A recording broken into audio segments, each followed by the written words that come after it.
Yeah, we're good. Hello and welcome to episode 366 of Sutton Impact Family Style in person, Dad. In person, Jason and Bill in person. So Jason and I have been enthralled with the draft all week. So let's start with the draft. I guess the obvious congratulations, Caleb Williams, first overall pick.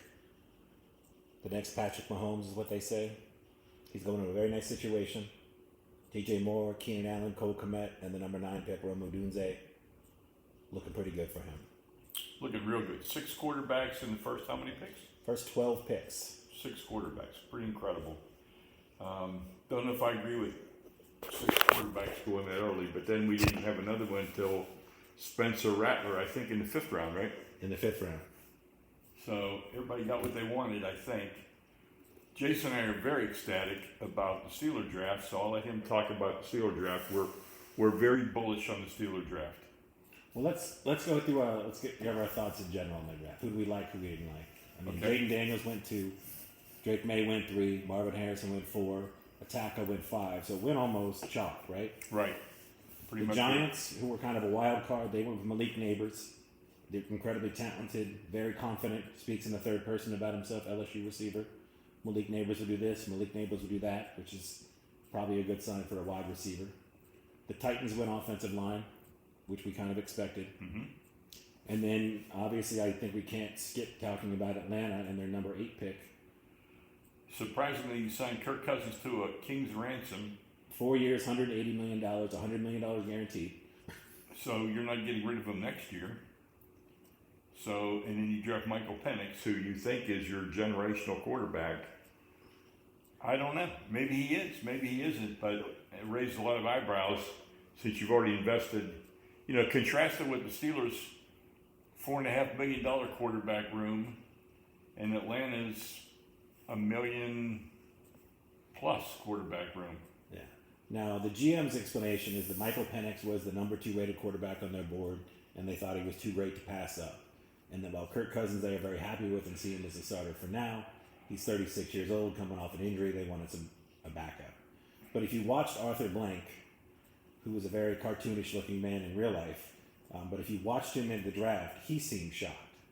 Because what I learned about football economics is when you guarantee Kirk Cousins $100 million, the owner, Arthur Blank, has to take $100 million and put it in escrow. So he went all out for this team where you drafted Bijan Robinson, you drafted Kyle Pitts, you drafted Drake London, you were a quarterback away, you signed Kirk Cousins, and then rather than get him a piece on defense, or even if you added Rome Odunze, who was still available at the time, for another offensive weapon, you went quarterback, someone who probably, if things go well for you based on the $180 million you just spent as the owner, won't see the field for 3 or 4 years. And Michael Penix is a 24-year-old rookie with a serious injury history who probably is best rated to start right away. So it's sort of it's bizarre. And if he doesn't start for 3 or 4 years, you have to make a decision to renew that rookie contract, and you got to pay him a big contract for somebody that presumably will not have played much. And I guess since we're sort of in our, I don't want to say negative, but our weird stories of the draft, a team that did not have a draft pick this year because they traded it away and it ended up being Caleb Williams' number 1 pick, the Carolina Panthers, their owner David Tepper saw a sign at a bar that said, David Tepper, let the football people make the football decisions. So this, I assume, billionaire, pulled off into the thing, walked into this bar. You could watch this footage, and I recommend you do it. Took the man's hat off, which seems like that could possibly be assault on some level, probably, and gave him a lecture, which it's just... That is the epitome of the definition of rabbit ears. Like a bar puts puts one of those goofy, like we see lots of them. Wendy's, McDonald's, everybody puts stuff on their boards and he gets to react. And then the other sort of, I guess, shocker was, Minnesota moved up 1 spot. They got J.J. McCarthy. We like that fit.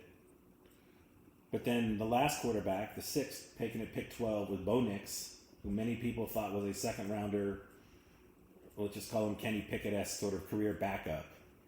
But not only did the Broncos take him at 12, and granted they don't have a second-round pick this year, but Sean Payton, the reason they don't have a second-round pick, because they traded it for him, went on to say that he had Patrick Mahomes' name on the card before the Chiefs jumped up to trade him, and he was a genius that knew Patrick Mahomes was going to be great. And that he believes Bo Nix will be even better than Patrick Mahomes. So I guess Bronco Nation, you were in for a treat.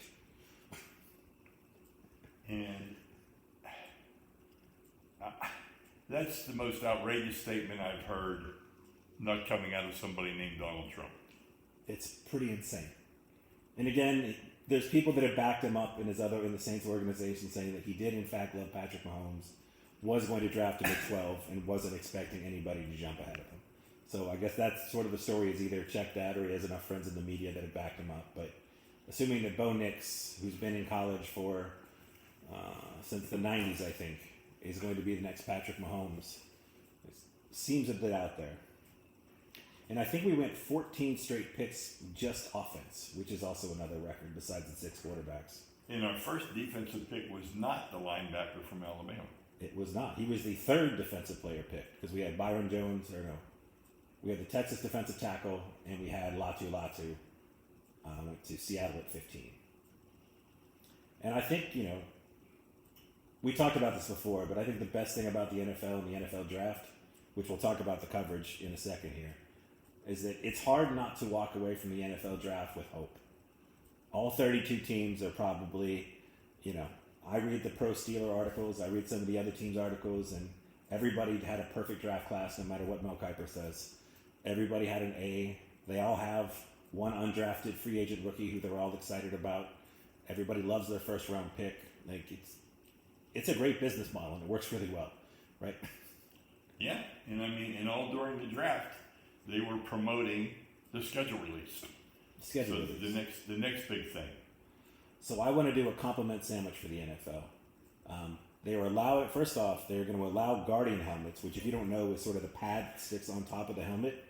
They're going to allow that in games, which seems like the first truly altruistic thing the NFL has done where they are promoting player safety. And I think it's up to the players if they want to wear the guardian cap, which I think is brilliant. Now, the part of the compliment sandwich is now the middle, which is where you sort of insult the NFL a little bit. The draft coverage itself was, they broke their record with 700,000 attendees. It was in Detroit. But if you watched it at home, it was very odd. Because they were it sounded like they were just having their hot mics pick up the in-person background noise. So while you're watching your people attempt to talk about it, you're getting the music being played through a speaker, which sounds terrible if you're at home. Mm-hmm. Like, my mom tried to watch with us, and she kept saying it was giving her a headache, and I understood. Then you were hearing, announcements outside.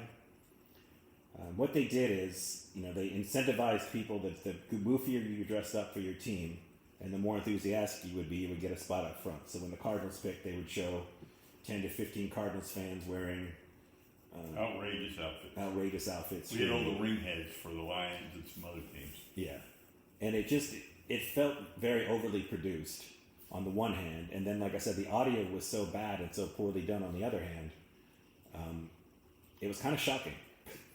It was hard to follow it because you had the noise. Now, we realized that you're making what you could probably do in 90 minutes into a 4-hour event. You could have a lot of filler, and if you're going to have all those people there, you got to keep them entertained. Yeah, we get all that.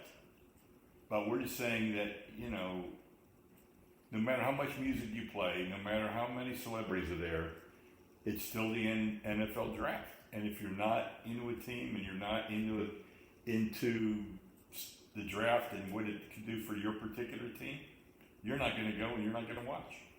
No, and again, it's 2024. The NFL's one of the biggest producers of revenue probably in the world on some level. I mean, as far as entertainment purposes.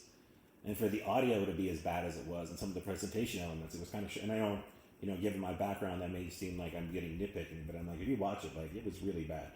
Like I said, my mom, who was barely paying attention, was like, this is giving me a headache, which is probably not a good sign, considering some of the stuff they were doing by having, every special group possible get up there and get to announce a pick, and old players announce a pick. It felt like they were really trying to bring in someone like my mom, who doesn't care too much about the draft, who is a Steeler fan, obviously. And then they were trying to do, involve people in other countries And the clip they tried to do from Germany was horrendous. Yeah, again, it was bad audio. And Bad audio, you couldn't understand anything. It looked like it was forced. And it was 3 days of bad production value. So you cannot understand, like, it's a live event. Maybe things go wrong day one, even though that's your biggest day. But you figure by day three you correct it, and they didn't seem to do so. And now, the bottom bun of the compliment sandwich. Roger Goodell and the NFL is pushing to make the NFL Super Bowl the Sunday before President's Day, which would make the NFL Super Bowl on a 3-day weekend. So you can while out on Super Bowl Sunday and recover on Monday, which again, compliments NFL. I like that. Now, part of that was also the 18-game schedule, but we knew that was coming, so that's not really news. But I think between the Guardian helmets and the 3-day weekend, that's a big win for the NFL. As they continue to stretch their influence throughout the calendar. Oh, and one last thing before we get to our Steeler moment, which is going to be big before we get to our NBA. If you watch NFL Network, Justin Jefferson went to Brazil and hung out with a soccer player, and it was incredible for Justin Jefferson because it made him look great and seemed like a really fun guy, but it was really cool. It was a really well done piece because it felt very genuine. It didn't feel very overly produced or fake.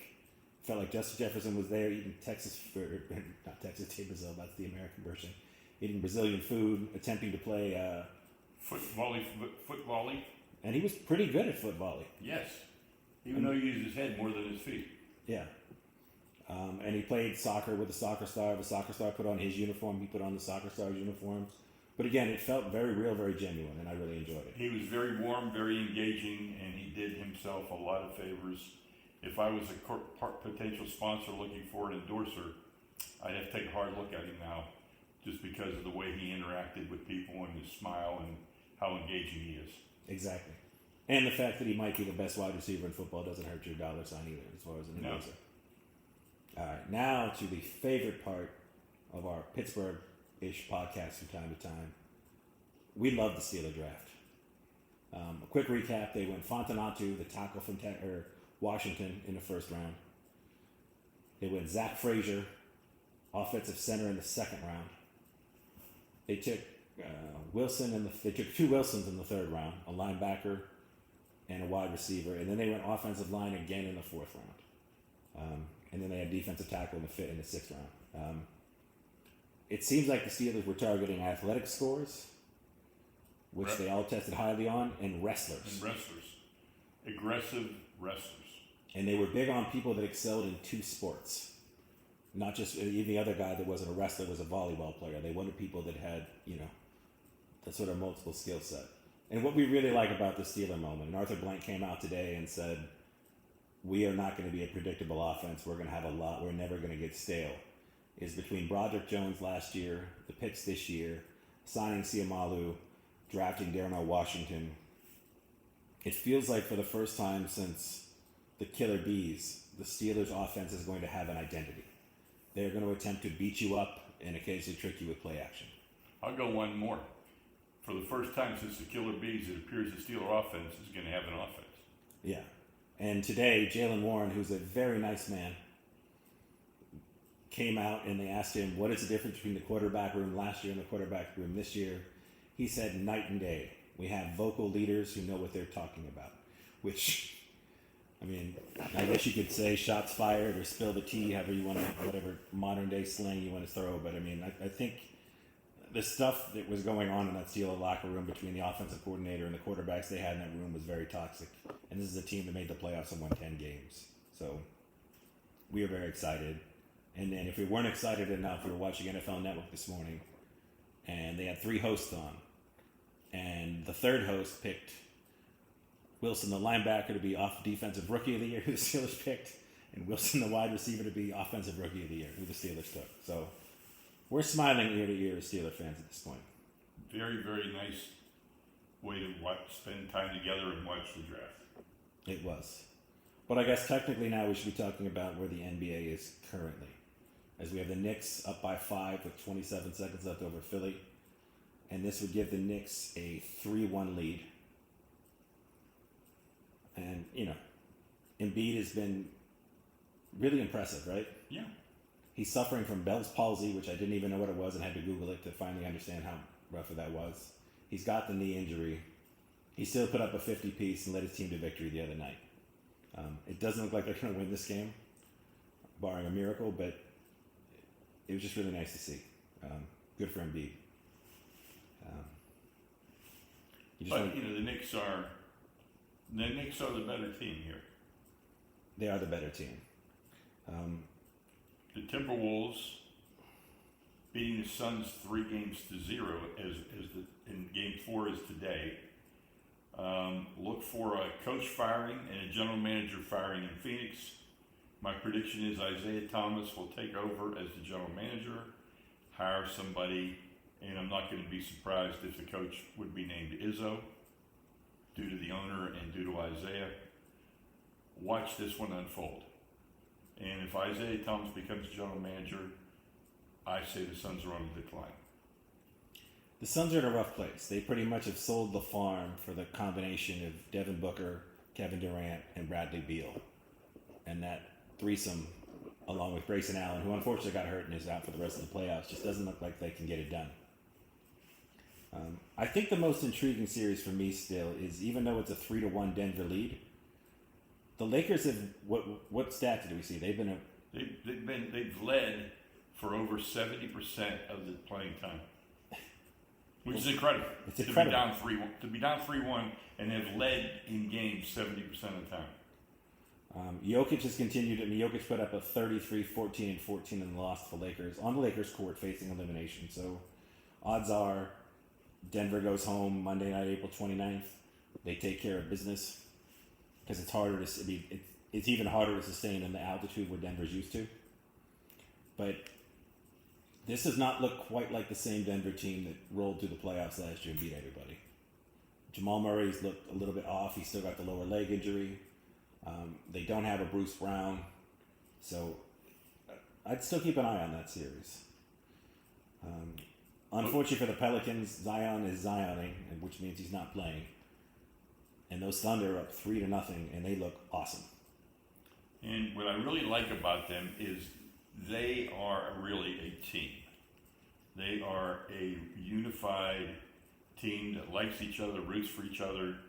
Whenever they were doing an interview with one player, everybody was around that player, supporting that player and making some comments, contributing, and they were all happy with that. They're fun to watch.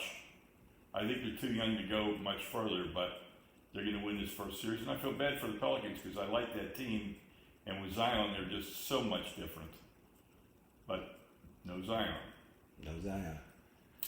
And I would say, I learned today that the Thunder's current coach, who's been their coach for 3 seasons or 4 seasons now. I think 3. 3 seasons. He also coached their G League team. So we talk about heat culture and having a heat way. And it feels like the Thunder are establishing a Thunder culture. They're bringing out, because Pat Riley was sort of Spoelstra's mentor. And, now you have the guy you brought up for your G League team. You taught him the Thunder way. Now he's the coach of your regular team. And if you're one of those people that's fallen off from the NBA because you feel like it's nothing but people shooting threes all the time, you got Anthony Edwards in Minnesota, but you got to watch SGA. He takes it to the rack all the time. He shoots the mid-range jumper. He's absolutely incredible. And if he won MVP, I'd love to see Joker get it because I like to see him get 300. But if SGA won MVP, there's nothing you could say about it. Number 1 seed, they're up 3-0 in the play. I know that isn't the playoffs shouldn't affect it, but they did, right? They did. Let's head to the East, where the Cavs and the Magic are tied at 2. The home team has won every game on this floor. And the Magic absolutely kicked ass yesterday. 112-89, and the previous game was 121-83. But to be fair, the average margin of victory for the Cavs was 14 points too. So these have not been good games. No, the stat yesterday was they only scored 29. The Cavs only scored 29 points in the second half. So when you're in it, and again, if you're just betting the odds, the Cavs have 2 of the next 3 games. So we assume it goes 7, all 7 bad games, and the Cavs win. That's what this would dictate. This would be the pattern. I think if you're a Magic fan and you're hopeful, you would say Franz Wagner finally started to look like Franz Wagner these last 2 games. He was supposed to be your Batman. He was supposed to be your Robin to Paolo's Batman, and this year he's been less than, but he's been awesome. And then Jonathan Isaacs plays really well the last 2 games too. The Bucks are down 2-1 after Dame's incredible game 1, and the Bucks are going to have no Giannis for this series and now no Dame for this series. So it's going to be Chris Middleton, Brooke Lopez, and crew. And that's another series where we think Giannis could have his 4th coach in 2 years. Yeah. I mean, that team's been disappointing all year. Because they got rid of Budenholzer after they won the chip. They brought in Adrian Griffin. The team didn't like him. So you brought in Doc Rivers. And Doc Rivers has been polarizing, to say the least, this year. And it's hard to imagine, even with Giannis being hurt and now Dame being hurt, with all the drama that Doc brought, he's probably gone. And I'm wondering, and this is sort of some of my Knick fandom, but Giannis would look so good in a Knick uniform. And would Giannis, who apparently doesn't mind talking behind the scenes about his coaches, would he push to get out of Milwaukee at this point? You never know. Chris Middleton's pretty old. Brooke Lopez is old. They have no draft picks. The coaching situation has not worked out. Your old owner sold part of his shares of the team, the guy that was supposed to be close to Giannis. The Dame experiment doesn't look like, even if they were both healthy, that was really what we expected, right?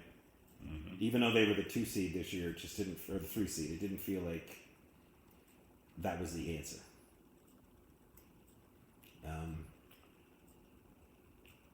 And we did talk about the Clippers and the Mavericks. Oh, we did skip the Clippers and the Mavericks. It's my bad. Very intriguing series. It is. Very chippy. Kawhi is officially out for today, which could be good for the Clippers. I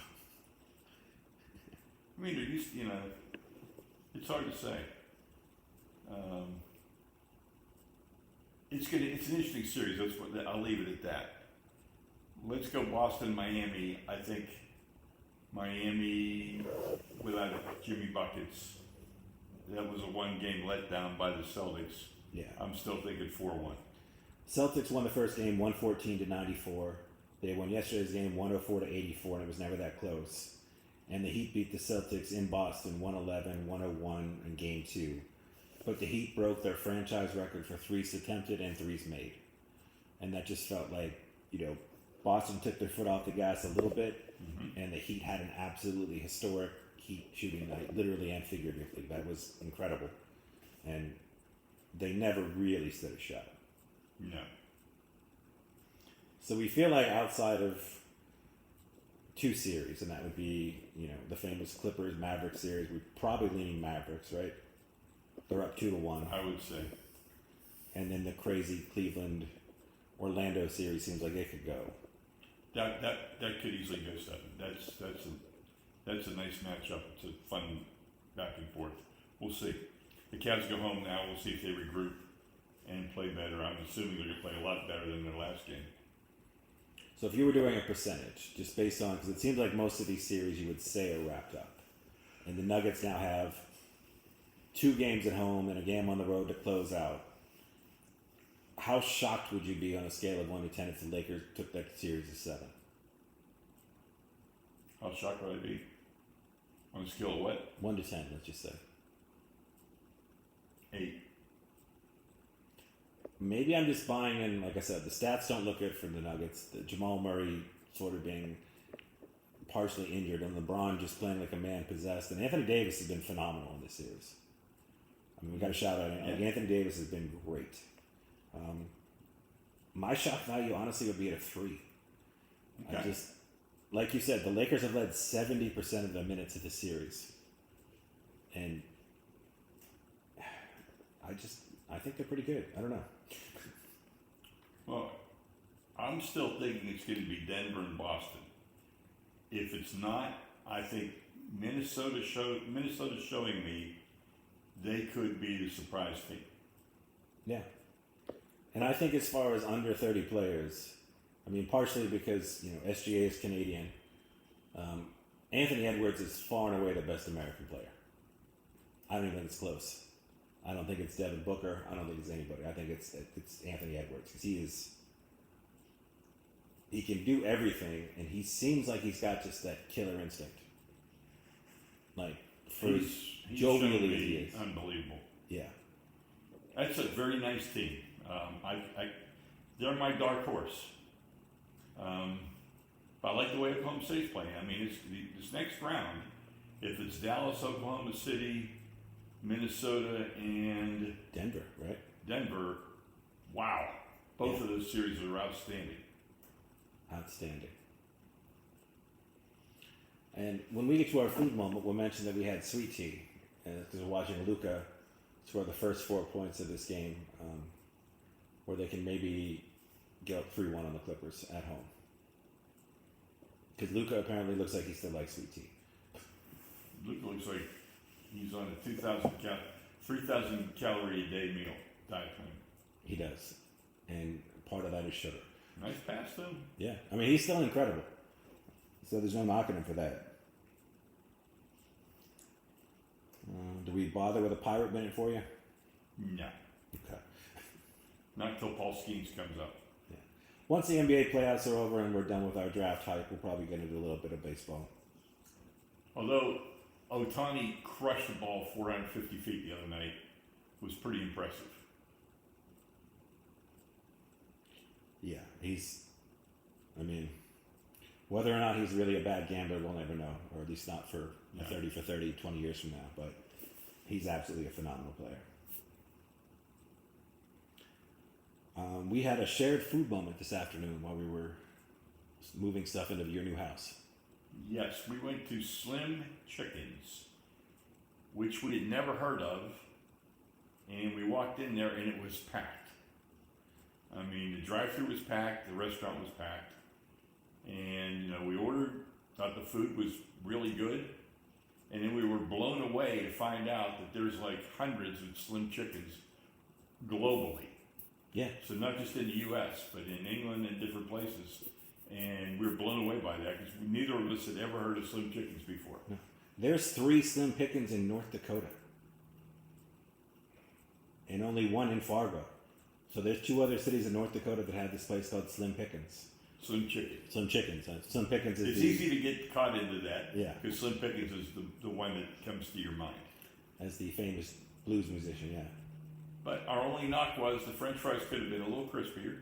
They got a very In-N-Out like quality where it feels like they cooked them for the minimal amount so that they're a little floppy. And then our buffalo sauce was not very zippy. I'll put it that way. I don't think I've ever had a buffalo sauce that would be considered less heat. It had the right color, and it stuck to the wing, which is what you want, but it had almost no buffalo-like flavor. No afterbite at all. Now, they do offer an Inferno sauce, but the first time you go somewhere, well, I guess some people probably go super hot, but you usually want to try the base model and then go from there. But I've never had this base.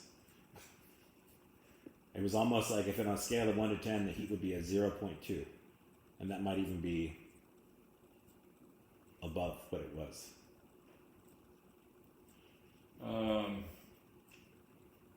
So I finished watching Shogun. And I thought it ended well. I thought it made sense. Now there's rumors about a second season of Shogun. And since there wasn't a second book, I'm not interested in a second season. And thankfully, unlike the creators of Game of Thrones, the creators are, I hate saying the word creators, but George R. Martin is the creator of Game of Thrones, and the author of Shogun is the creator of Shogun. These are the showrunners. But the showrunners, that I saw an interview where they said there is no second book, so they can't imagine doing a second season. And then the rumor was out this week, and that really, why? It was very good, well done, well told in 10 episodes. That's fine. If you wanted to make it longer, make it 16 episodes, but don't, then you would have dragged it out. It was very well done, very good, expensive, and I enjoyed it. Don't screw it up. Don't try and come back and go for a money grab. And oddly enough, there was a story this week that is somewhat silly, but also probably apt. And that is that Ben Stiller was shocked that people were not excited and that Zoolander 2 flopped. And I am one who especially enjoyed Zoolander 1. I thought it was pretty funny. But just because something is successful, if there's not a reason to have a second one, it's okay to leave people wanting more. You can release special editions. You can release an extended cut. You can release a director's cut. You can do T-shirts. There's a lot of ways you can continue to profit off something without ruining the original by making, not that you ruin the original, but watering down the original by making a bad sequel. Right? Caddyshack 2 being a great example. Sometimes constantly wanting more of something is perfect, because then every time people are like, movies that should have gotten a sequel, your movie can pop up and then people will revisit your movie. It doesn't necessarily mean we really want the sequel or we really need the sequel. Sometimes 2 slices of pizza is enough, and a 3rd slice of pizza is going to make you feel awful. So, just keep that in mind. And I think that's pretty much it. We're moving you guys from this house to a new house fairly close. Yeah, it's been great to be with Jason for the week. We got a lot done so far, but the bulk of it's coming up. The movers are coming to start packing us tomorrow and moving our gear on Wednesday. And Jason and I will be moving by vehicle, by our personal car, tomorrow. And then tomorrow is the big day where our technology people come in with our amazing sound and security systems and hook up our TVs and our security system tomorrow. So tomorrow's a big day. Oh, I forgot the most important story. You wouldn't think at my age and your age we would add family members, but I met my sister, my new sister. I have my sister Neela and my new sister Mara, who is also a flat coat retriever, much like Neela, and who is very much a puppy. A lot of fun. A lot of fun, but a lot of work. Got to keep an eye on her constantly. Very sweet dog. I'm glad I have a new sister. It's very nice. She adores my mom, follows around like a little duckling.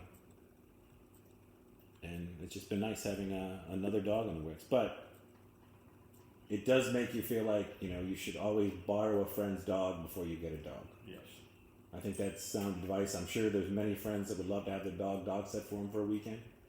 And then realize that as great of a dog as the dog ends up being, you got a good minimum 12 months, probably close to 2 years of real puppy, super energetic dog behavior you're going to have to deal with. Yep. And I think that's a generous, maybe we'll say an average of 18 months of, it's going to be a lot of your life. It was great to be here in person, and I'm here for a few more days. And I guess we'll talk to you next week. We should be into round 2 of the playoffs, right? And will be a lot more analysis of the playoffs because we went into the draft, but we're still in afterglow for the draft. And again, kudos to the NFL because, like I said, more so I think than any other draft, it's hard not to feel like your team has a chance to win your division. So, congratulations to everybody out there that has 5 or 6 Hall of Famers your team just drafted. That's really only technically been done by the Steelers in 1974. Did they have the giant 4 or 5 Hall of Famer draft? Right? What? 74 was the Steelers draft where they drafted 5 Hall of Famers. But let's pretend that could happen again, and it's happening to your team and, of course, our team. So, until next week.